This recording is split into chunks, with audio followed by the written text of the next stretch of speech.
தமிழகத்தில் சட்டம் ஒழுங்கு, குற்றப்பிரிவு, ஆயுதப்படை என பல்வேறு பிரிவுகளின் கீழ் சுமார் 1 லட்சத்திற்கு அதிகமான காவலர்கள் பணியாற்றி வருகின்றனர். அதன் உச்சபட்ச பதவியாக சட்டம் ஒழுங்கு டிஜிபி பதவி இருந்து வருகிறது. சைலேந்திரபாபுவிற்கு பிறகு சங்கர் ஜிவால் சட்டம் ஒழுங்கு டிஜிபியாக பதவி வகித்து வந்த நிலையில் ஆகஸ்ட் 31ஆம் தேதியோடு அவரது பதவிக்காலம் முடிவடைந்தது. இதனையடுத்து பொறுப்பு டிஜிபியாக ஜி வெங்கட்ராமன் பதவியேற்றுள்ளார். இந்நிலையில்தான் தமிழ்நாட்டின் பொறுப்பு டிஜிபியாக வெங்கட்ராமன் நியமனம் செய்யப்பட்டதில் உச்சநீதிமன்றத்தின் முந்தைய உத்தரவுகள் மீறப்பட்டுள்ளதாக கூறி உச்சநீதிமன்றத்தில் தமிழ்நாடு அரசுக்கு எதிராக நீதிமன்ற அவமதிப்பு வழக்கு தாக்கல் செய்யப்பட்டுள்ளது.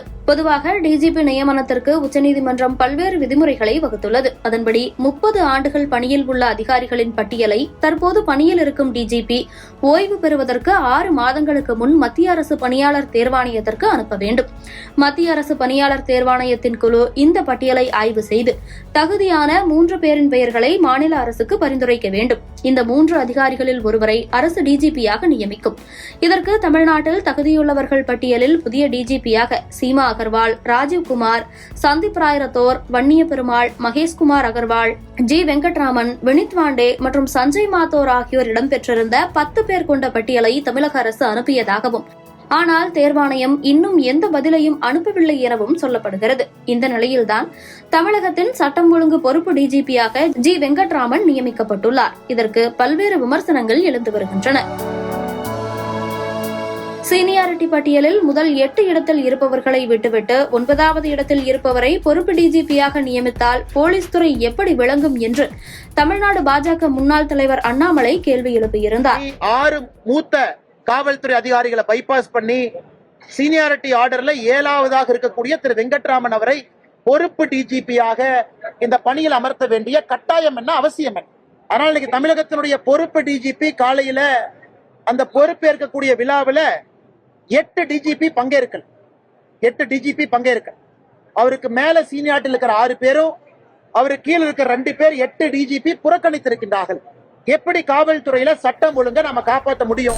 இந்த விவகாரத்தில் கருத்து தெரிவித்துள்ள அதிமுக பொதுச் செயலாளர் எடப்பாடி பழனிசாமி பொறுப்பு டிஜிபி நியமனத்தில் விதிமீறல் நடைபெற்றுள்ளதாக குற்றம் சாட்டியதோடு சீனியாரிட்டி அடிப்படையில் டிஜிபியை நியமிக்காதது ஏன் என்றும் கேள்வி எழுப்பினார். இது தொடர்பாக மதுரை திருப்பரங்குன்றத்தில் பேசிய அவர், இன்னைக்கு புதிதாக ஒரு டிஜிபி பதவி ஏற்றிருக்கின்றார்.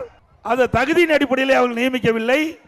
8 டிஜிபிக்கு பிறகு 9வது டிஜிபியாக இருக்கின்ற அவர் பொறுப்பு டிஜிபியாக நியமித்திருக்கின்றார். ஏற்கனவே தமிழகத்தில் சட்ட ஒழுங்கு சந்தி சிரித்துக் கொண்டிருக்கின்றது. இன்னைக்கு இப்படிப்பட்ட சூழ்நிலையில் குறித்த காலத்தில் இந்த டிஜிபி நியமிக்கப்பட வேண்டும்.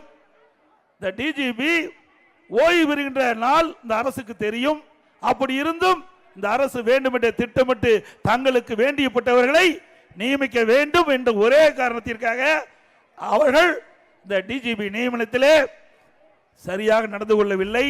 இந்நிலையில்தான் தமிழ்நாடு அரசின் பொறுப்பு டிஜிபி நியமனம் உச்சநீதிமன்றத்தின் முந்தைய உத்தரவான பிரகாஷ் சிங் வழக்கின் தீர்ப்புகளை மீறி உள்ளது என கூறி தமிழ்நாடு அரசுக்கு எதிராக உச்சநீதிமன்றத்தில் நீதிமன்ற அவமதிப்பு வழக்கை மனித உரிமைகள் செயல்பாட்டாளர் ஹென்றி திபேன் தாக்கல் செய்துள்ளார். இதில் தமிழ்நாடு அரசு நியமித்துள்ள பொறுப்பு டிஜிபி விவகாரத்தில் உச்சநீதிமன்றத்தின் முந்தைய உத்தரவுகளை மீறியதோடு குறிப்பிட்ட காலத்திற்குள் யூனியன் பப்ளிக் சர்வீஸ் கமிஷனுக்கு டிஜிபி பட்டியல் வழங்க வேண்டும் என்ற விதிமுறையையும் மீறி உள்ளதாக தெரிவித்துள்ளார். எனவே தமிழ்நாடு அரசின் முடிவு நீதிமன்றத்தின் அவமதிப்பு என கூறி இந்த மனுவை தாக்கல் செய்துள்ளார். 1996ஆம் ஆண்டு உத்தரப்பிரதேச டிஜிபி பிரகாஷ் சிங் மற்றும் அசாம் மாநில டிஜிபி என்.கே. சிங் ஆகியோர் காவல்துறை சீர்திருத்தங்கள் தொடர்பாக தாக்கல் செய்த பொதுநல மனுவில் 2006ஆம் ஆண்டு உச்சநீதிமன்றம் தீர்ப்பு வழங்கியது. அதில் மாநில டிஜிபி நியமனம் முற்றிலும் தகுதி மற்றும் வெளிப்படைத்தன்மை அடிப்படையில் நடைபெற வேண்டும். மாநில அரசு பணி அனுபவம், சேவை பதிவு, தலைமைத்துவ திறன் அடிப்படையில் 3 மூத்த IPS அதிகாரிகள் பட்டியலை யூனியன் பப்ளிக் சர்வீஸ் கமிஷனுக்கு அனுப்ப வேண்டும்.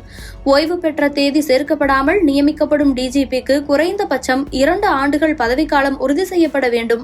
அரசியல் தலையீடு மற்றும் நியமனத்தில் பாரபட்சத்தை ஏற்படுத்தக்கூடிய வகையில் மாநில அரசுகள் தற்காலிக அல்லது பொறுப்பு டிஜிபி நியமனத்தை முற்றிலும் தவிர்க்க வேண்டும் என உச்சநீதிமன்றம் தனது 2006ஆம் ஆண்டு செப்டம்பர் 22ஆம் தேதி வழங்கிய தீர்ப்பில் குறிப்பிட்டிருந்தது. ஆனால் உச்சநீதிமன்றத்தின் இந்த தீர்ப்பை மீறும் வகையில் தமிழ்நாட்டின் பொறுப்பு டிஜிபி வெங்கட்ராமன் நியமனம் நடைபெற்றுள்ளதாக மனுவில் குற்றம் சாட்டப்பட்டுள்ளது. எனவே தமிழ்நாடு அரசின் பொறுப்பு டிஜிபி நியமனத்திற்கு எதிராக தமிழ்நாடு அரசின் மீது நீதிமன்ற அவமதிப்பு நடவடிக்கை எடுக்க வேண்டும் என மனுவில் மனுதாரர் ஹென்றி திபேன் கோரிக்கையை வைத்துள்ளார். இம்மனு விரைவில் உச்சநீதிமன்றத்தில் விசாரணைக்கு எடுத்துக் கொள்ளப்படும் என எதிர்பார்க்கப்படுகிறது.